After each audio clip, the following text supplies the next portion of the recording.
สบายดีทุกคนนี่มื้อนี้มากินข้าวเปียกกับเส้นเฝอฮ้อนๆนี่ใส่ผักกาดแดงแซ่บนัวดีเนาะใส่ปนกันสองถุงเลยสองแนวกับแม่ได้กินแบ่งเป็นสองถ้วยนี่ฮ้อน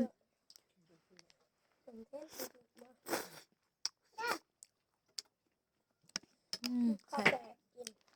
มีอาม่าแบรนด์ของเอ่ยเขาเจ้าขายหมดแล้วพี่น้องยังมีประมาณ7-8ถุงนี่แหละนี่อันนี้จะเป็นเส้นข้าวเปียกสีแดงอันนี้จะเป็นเส้นเฝอนี่ไก่ขายหมดแล้วของแบรนด์ของเอ่ยเขานะเดี๋ยวนี้กำลังสร้างแบรนด์ของตัวเองเนาะยังบ่มาฮอดเธออืมประมาณมื้อฮื้อก็มาฮอดแล้วพี่น้องอย่าลืมมาอุดหนุนเด้อนี่อันนี้จะเป็นแบรนด์อันเส้นเฝอเนาะใส่สีแบบนี้ใส่รูปของข้าพเจ้าเลยแบบนี้อันนี้จะเป็นเส้นเฝอแล้วก็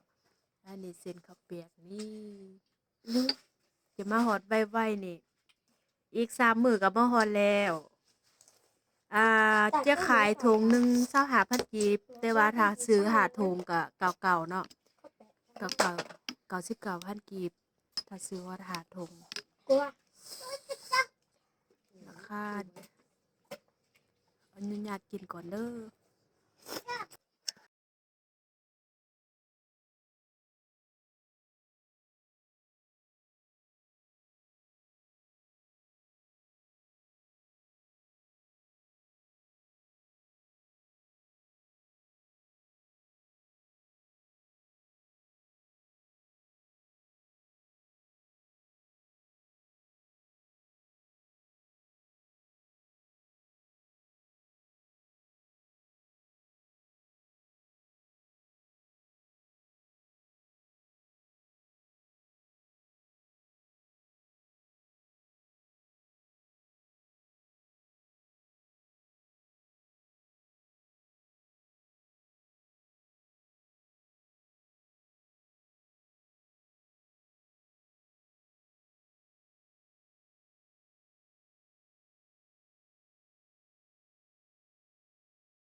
นี่อันนี้จะเป็นแบรนด์อันเซ็นเฟอร์เนาะ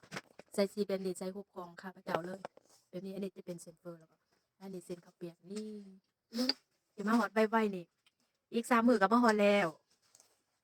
จะขายถุงหนึ่ง25,000กีบแต่ว่าถ้าซื้อ5ถุงก็เก่าๆเนาะเก่าๆ99,000กีบถ้าซื้อฮอด5ถุงราคาอนุญาตกินก่อนเด้อ